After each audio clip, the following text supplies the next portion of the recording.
A warm welcome to one and all. This is Dr. Sunil Manuel, Associate Professor from the Department of Orthopedics. Today we'll do a session on subacute osteomyelitis. Before we do a session on subacute osteomyelitis, I would feel it's important for a student to understand the spectrum of musculoskeletal infections, or in other words, the spectrum of infections that an orthopedic surgeon would be dealing with. So when you take the spectrum of infections, normally for an orthopedic surgeon, we are looking at the spectrum of infections that can occur in the bone, that is in the limb, as well as in the spine. So these are the things that we are interested. Now, the first and the foremost thing that an orthopedician would be interested in would be infection, obviously, of the bones. So these bone infections are called osteomyelitis. Sometimes the bone may not be infected, but the joint, which is nothing but the articulation between the bones, may be infected. And in which case, we would call it arthritis, and this kind of arthritis would be an infective arthritis. Sometimes we can have the muscles that are infected. So when muscles are infected, the condition is called pyomyositis. Rarely, we have some protective structures that protect the musculotendinous units, especially from friction. So these are bursae, and predominantly most of the bursae have a lining of synovium. And so sometimes the bursae themselves may be infected, in which case we call it bursitis. And sometimes we can have a deadly infection which is swiftly progressing of the skin, the subcutaneous tissue, and the deep fascia. That would be called a necrotizing fasciitis. So this is the spectrum of infections that an orthopedic surgeon would be treating, both in the upper limb as well as in the lower limb, as well as with regards to the spine. Now, what is osteomyelitis? So if you break down this word, that is osteomyelitis, there are three subcomponents in this word. One, we have this word called osteon, which actually means bone. Secondly, we have this word myelo, which means bone marrow. The word myelo also in some other instances refers to the spinal cord, but in this scenario, it would be myelo represents the bone marrow, and itis, obviously meaning inflammation. So basically, osteomyelitis, theoretically, as the word suggests, means an inflammation of the bone and the bone marrow. So that is what it means. So when it means inflammation of the bone and bone marrow, we have to be very careful to include not just the cortex, the bony cortex, but also the medullary cavity, and most importantly, we have to understand that even the periosteum, which is the covering of the bone, is also caught up in the inflammation. However, normally we see that the infection of the bone and bone marrow is the most common reason for inflammation of the bone and bone marrow. Therefore, the word osteomyelitis, though technically it means inflammation, it's almost in day-to-day practice used interchangeably with infection of the bone and bone marrow. So coming to the classification of osteomyelitis. So when I was a student, we were taught about three types of osteomyelitis, which was acute osteomyelitis, subacute osteomyelitis, and chronic osteomyelitis.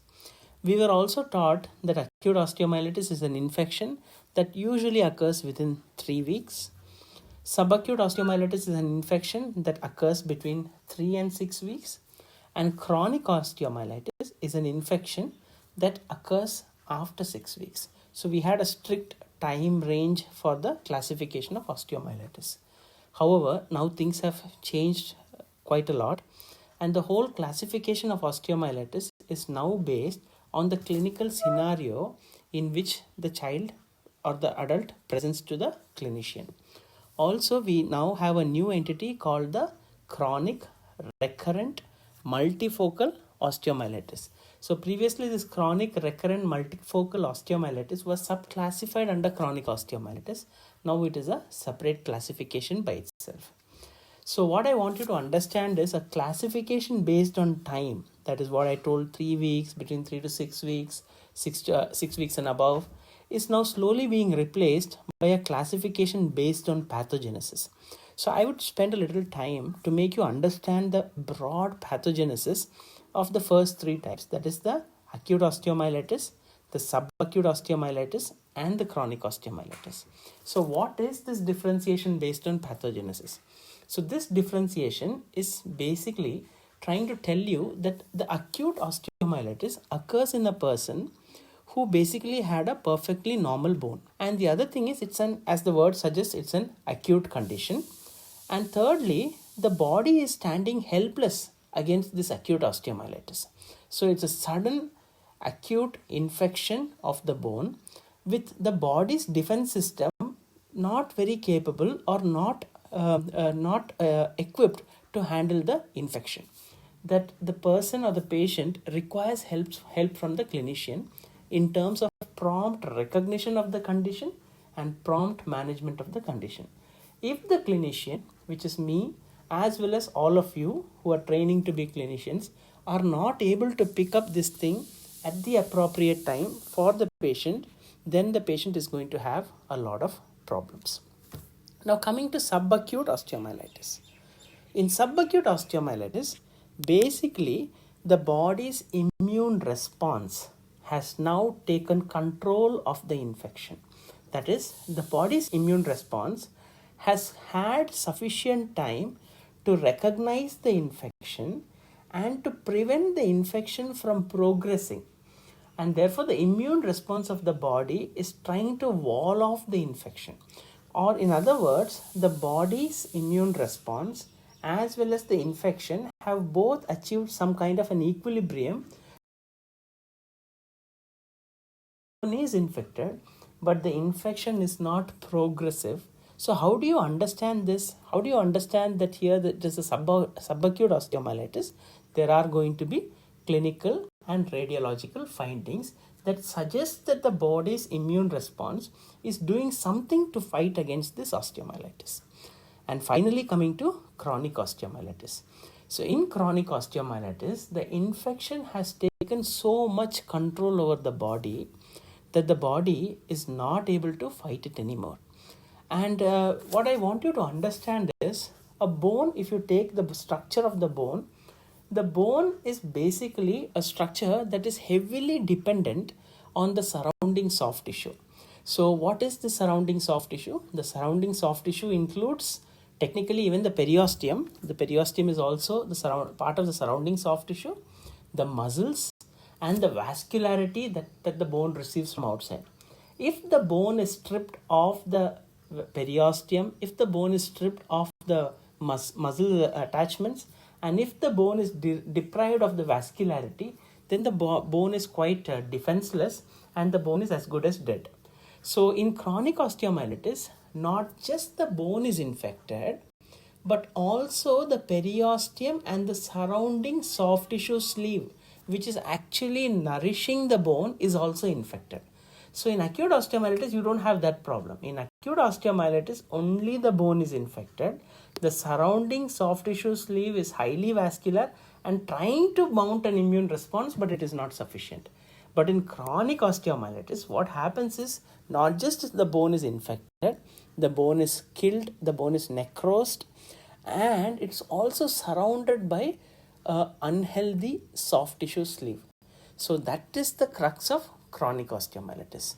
And therefore, when I was a student, there used to be a saying that said, once an osteomyelitis, always an osteomyelitis. Things are definitely changing now.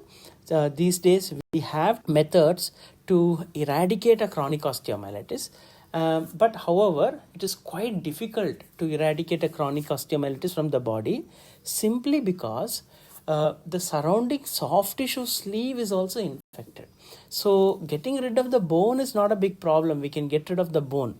But eradicating infection from the soft tissue sleeve, nourishing the soft tissue sleeve and giving good vascularity to the infected bone to bring in the healing process is a big challenge.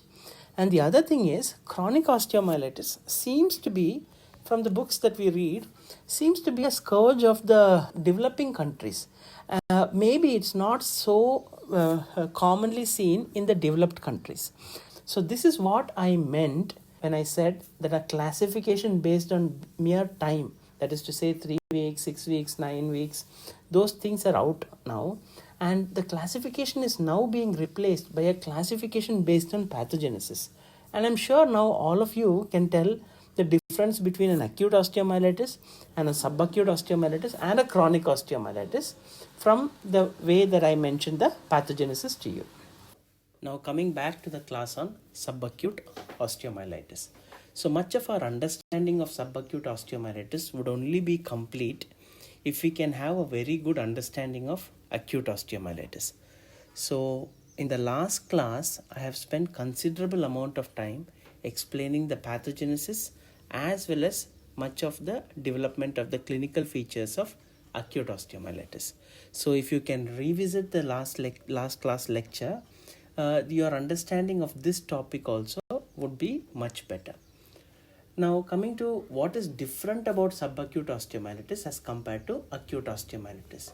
So I mentioned that acute osteomyelitis, or in acute osteomyelitis, the body stands helpless against an onslaught of an acute infection. However, in subacute osteomyelitis, it is not so. So here the body, as I mentioned before, seems to have taken some control over the infection, and the body seems to have walled off the infection. How is the body able to do that? So it could be a combination of factors. One would be obviously increased host resistance, or having a person who's able to mount a sufficiently good immune response against the pathogen to be able to take control over the infection. But more importantly, I would say it could be because of decreased bacterial virulence, which means to say that the body's immune response is sufficiently good enough, but also maybe the bacteria that is actually causing the subacute osteomyelitis has a lower virulence. One of the most common reasons for having a bacteria with low virulence could be an administration of antibiotics during the time or just before the onset of symptoms. Now, who gave this antibiotics? Obviously, it's a physician who's given the antibiotics, but the physician is not giving the antibiotics for a bone infection. Probably the physician would have given an antibiotic to the patient for some other infection in the body, which could have simultaneously also taken care of the organism that is causing the bone infection, or at least to a good extent it could have decreased the bacterial virulence, thereby allowing the body to mount an immune.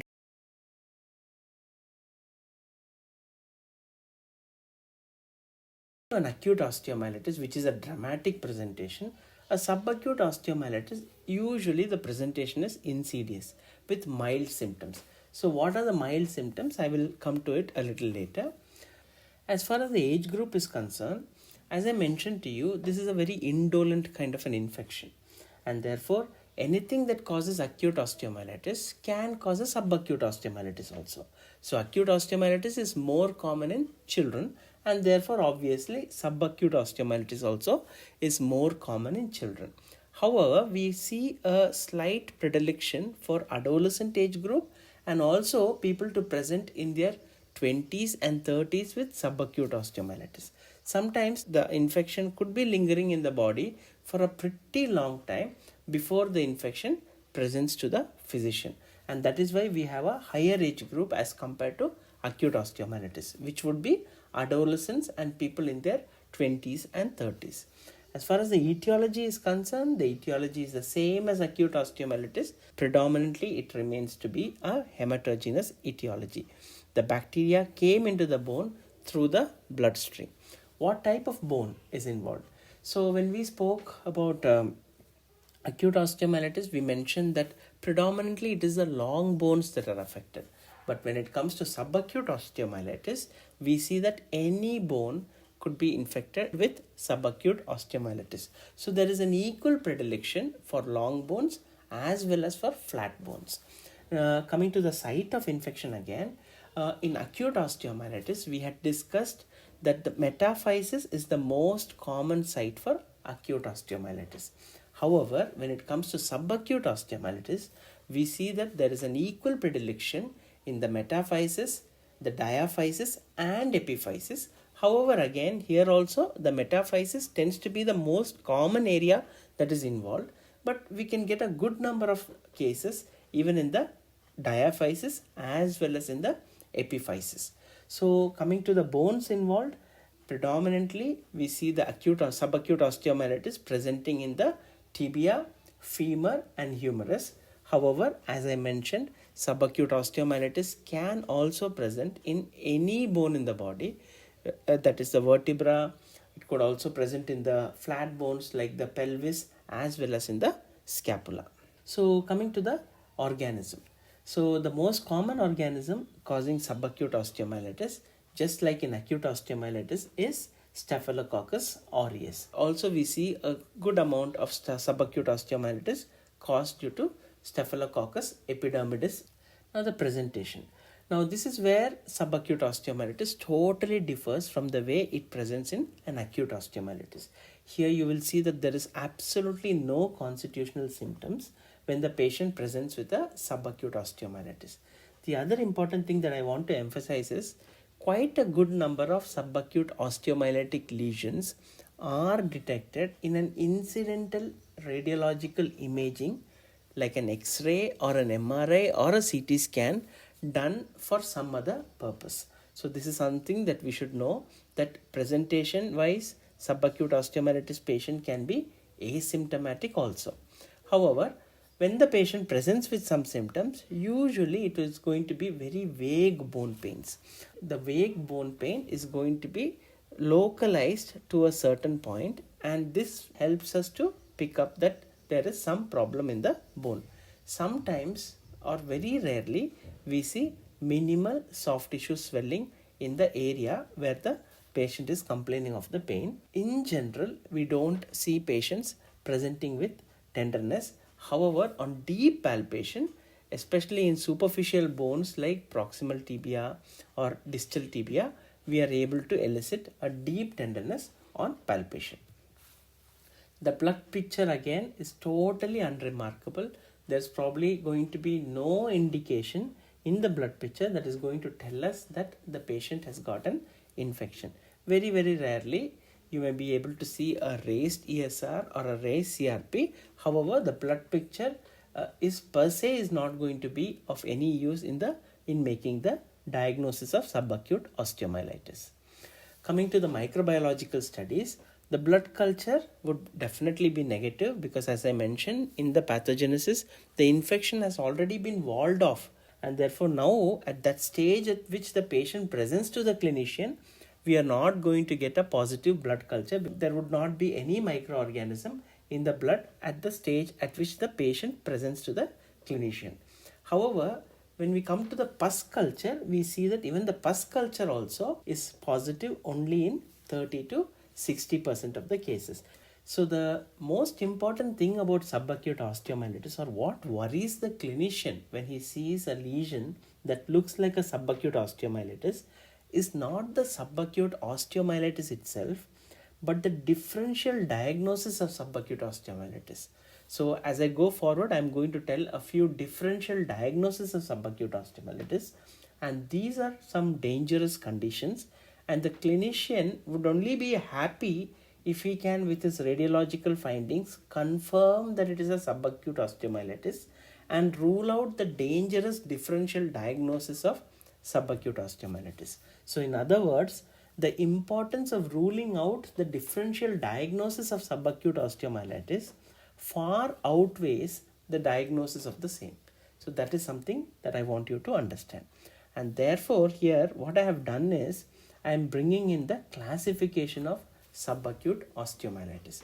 So basically you will notice that subacute osteomyelitis is subclassified. Just like osteomyelitis is classified as acute osteomyelitis, subacute osteomyelitis, chronic osteomyelitis and chronic recurrent osteomyelitis. Similarly, subacute osteomyelitis itself is subclassified into various varieties, and these subclassifications become important for the clinician because he is trying to rule out some differential diagnosis. So coming to the first type, which is type 1A.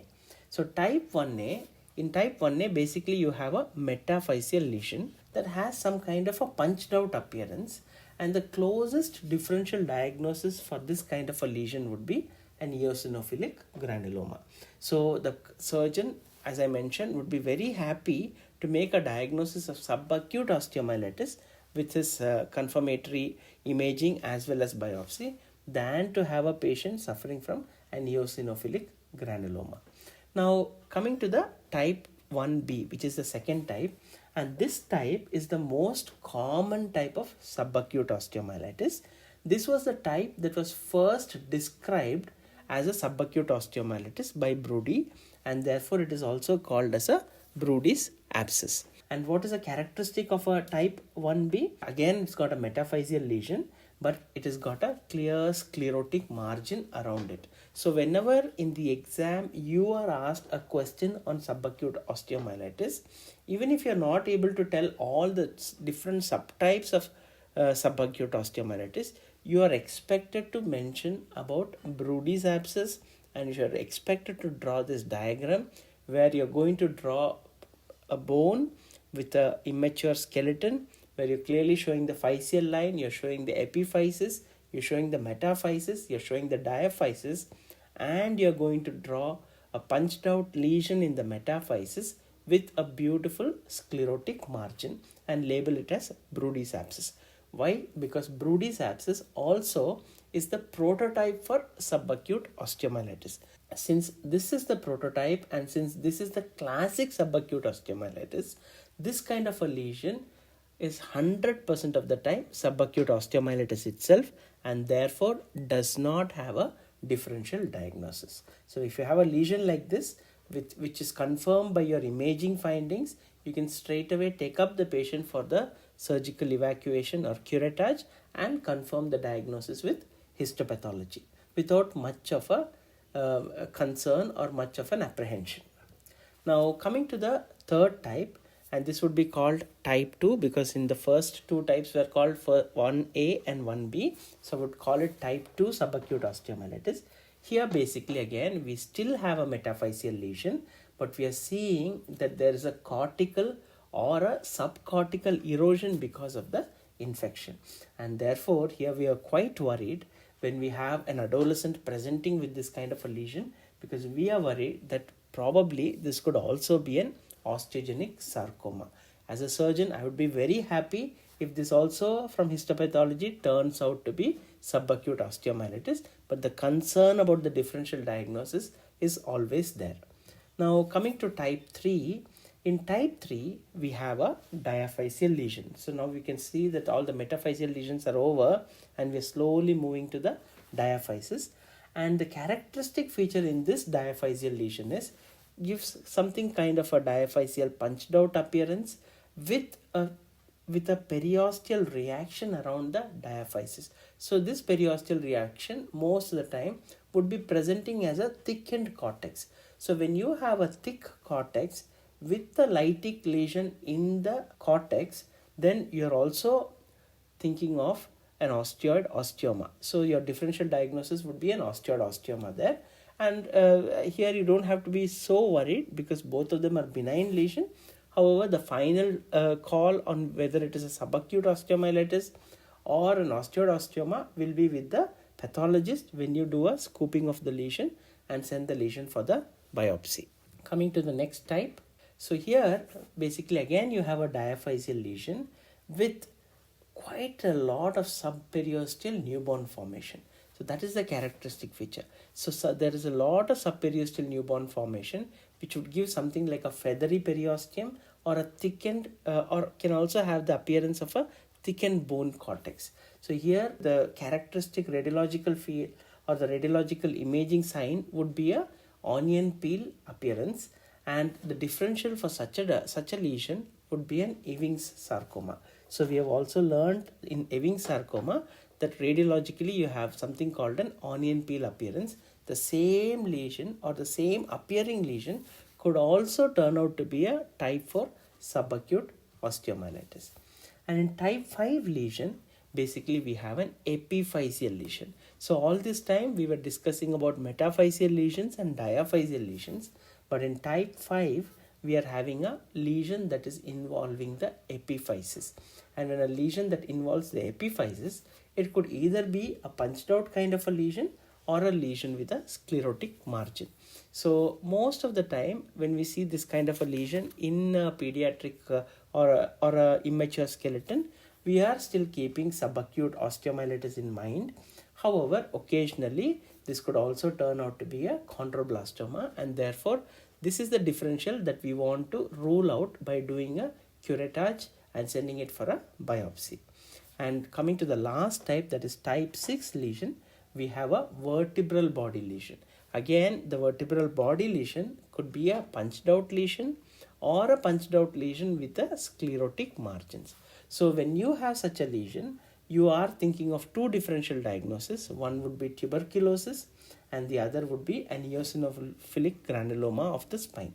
So this is where, now coming to all the classification, you will notice that except for type 1b, which is the prototype of subacute osteomyelitis, which is also called the Brodies Abscess, except for the Brodies Abscess, all the other different presentations of subacute osteomyelitis do have a differential diagnosis which needs to be taken up very carefully in the best interest of the patient. So this is where I mentioned the point that it is not important just to make a diagnosis of subacute osteomyelitis, but what is more important is to take care of the differential diagnosis of subacute osteomyelitis. So we don't want to miss out on a dangerous lesion which is actually masquerading as a subacute osteomyelitis. Now coming to the radiological findings. So the first and foremost thing that we will be doing would be a plain X-ray. So when a patient comes to us, so this patient basically would have come to us with a vague pain in the proximal upper leg, or pain around the knee, or sometimes this patient would be presenting to us with pain around the knee which has been there for a few months or sometimes a few years, which is of late aggravated in its intensity, which has brought the patient to the doctor. Clinical examination here would be on deep palpation, we may feel some kind of a tenderness, and therefore we would have ordered for this X-ray. So when the X-ray comes, this is what we find. So this is a plain X-ray of a type 1b or a Brodies abscess. Clearly you can see that there is a sclerotic margin. First of all, there is a punched out lesion or a lesion in the metaphysis along with a sclerotic margin around it. So the sclerotic margin around the lesion involving predominantly the metaphysis will lead us to a diagnosis of a Brodies abscess. Now sometimes you can also have metaphyseal lesion along with an epiphyseal lesion, a combination of metaphyseal and epiphyseal lesion as presented in this case.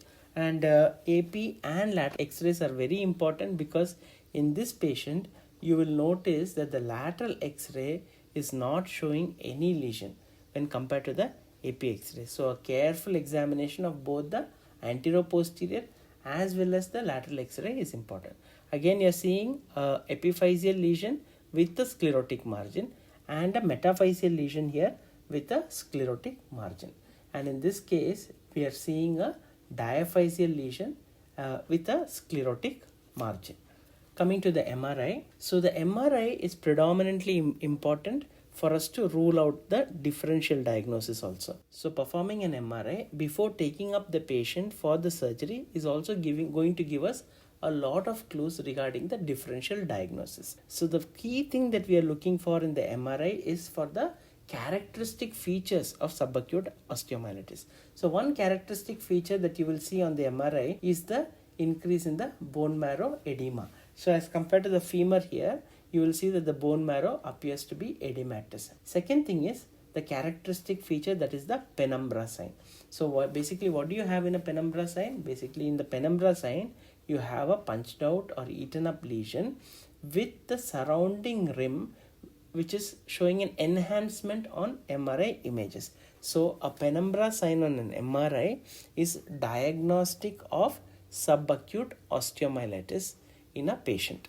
However, the most important reason for doing the MRI is to rule out the differential diagnosis. We also want to know about the whether there is any involvement of the soft tissue and whether the lesion is only involving the bone. The other important thing about MRI is going to give us cuts. This would be a sagittal cut, this would be a coronal cut, and this is an axial cut. So we are going to see this lesion in 3 dimension, the kind of picture that we are not going to get in an X-ray. So when we see the X-ray, we are seeing a 2-dimensional picture. So this lesion may appear very big, but also we want to know the depth of the lesion. So an MRI is going to give us the exact depth of the lesion, the length, the breadth, and the depth of the lesion. And that will also help us preoperatively plan our surgical management, because sometimes if we know that the lesion is very big, and then after curating out all that infective area there and sending it for biopsy, we are also expected to get a large defect in the bone. And these being weight bearing bones, as a surgeon I need to have a secondary backup plan regarding how I am going to manage the defect without the patient getting into a pathological fracture. So therefore, doing the MRI before taking up for the surgery also gives us a 3D image, helping us to plan our surgery better. So this is what I was mentioning, that the MRI scan to a certain extent will help the clinician to confirm the diagnosis and to rule out the differentials of subacute osteomyelitis. However, the gold standard for diagnosis of subacute osteomyelitis, you should remember, is biopsy. And not just for the diagnosis of subacute osteomyelitis, it's also to rule out the differential diagnosis. So histopathological examination is a must for all the lesions. So how do you manage a patient with subacute osteomyelitis? So many authors and many authorities have described about giving this 6 weeks course of oral antibiotics, which covers for Staphylococcus aureus and Staphylococcus epidermidis, and then following up the patient with imaging after 6 weeks to look for whether there is any resolution or disappearance of the lesion or replacement of the lesion with normal bone tissue.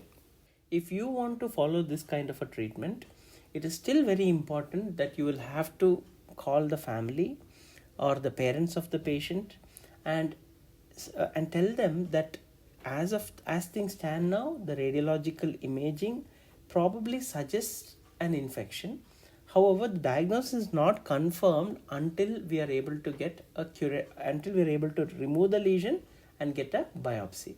If the family is willing, then we can go ahead with this kind of a treatment. In general, finding a lytic lesion in the bone is quite concerning to the clinician as well as to the family members, and therefore most of the time the family will not be willing to wait for 6 weeks with oral antibiotics and look for the resolution of the lesion. Even in our institution also, we always like to go ahead with a debridement or curettage of the lesion, because we are very concerned about confirming the diagnosis with a histopathology. However, for all practical purposes, we can try a 6 weeks course of oral antibiotics and follow up the patient with imaging to look for any resolution of the lesion. So coming to the open biopsy and curettage. So when do we do that? We do that when there is a doubtful radiological findings or when there is no response to antibiotics. And most importantly, we go for an open biopsy and curettage if the family is not willing to take up this treatment of oral antibiotic. So coming to open biopsy and curettage. So we would suggest an open biopsy and curettage, as I mentioned, to all patients who are presenting with subacute osteomyelitis. Even after the patient has completed the course of antibiotics, if there is no response, then obviously the patient is a candidate for open biopsy and curettage.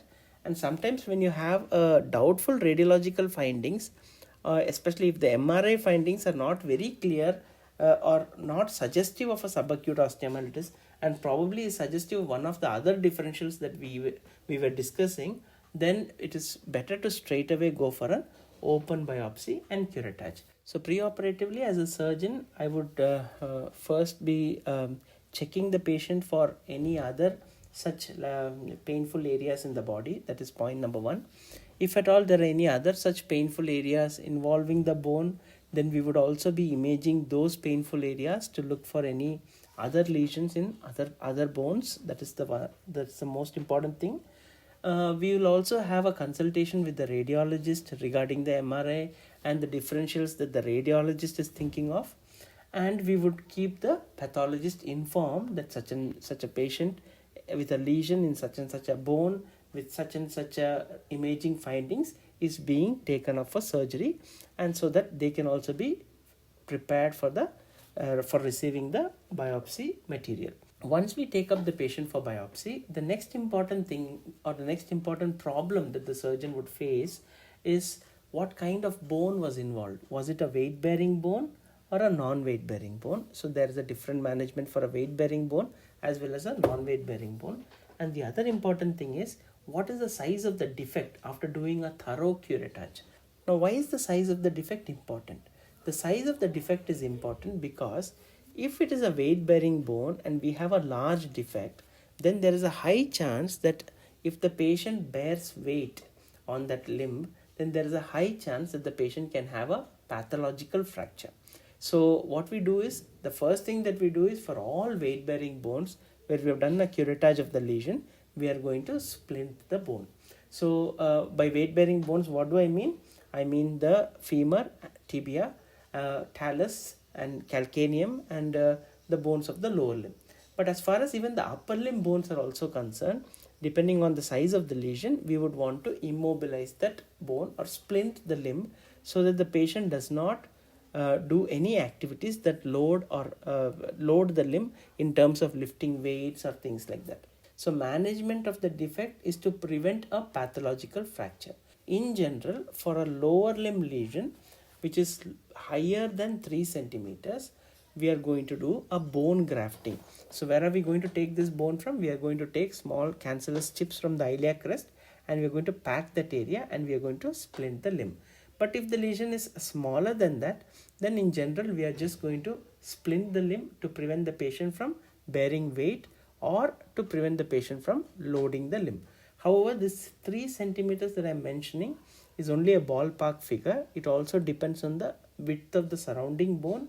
In general, if we have a defect which is more than 1/2 of the width of the bone at that area, it's always better to go for a bone grafting and splinting. If the lesion is not involving more than 1/2 of the bone, then we can actually splint the limb and allow the lesion to heal by itself. In general, it takes depending on the size of the lesion, it takes between 3 months to 2 years for complete resolution of the lesion. So what we do is, we follow up the patient every 6 weeks to look for the resolution of the lesion. And as we are seeing that there is a resolution of the lesion, we slowly allow the patient to load that limb or to bear weight on that lower limb. So management of the defect is very important to prevent a bad outcome in terms of a pathological fracture. So if we have a pathological fracture, then the whole treatment changes. Then there's also an additional responsibility of giving a fracture treatment, which is makes things a little difficult. Now, I think with that we end this session. So thank you all for joining. Have a great day. Thank you.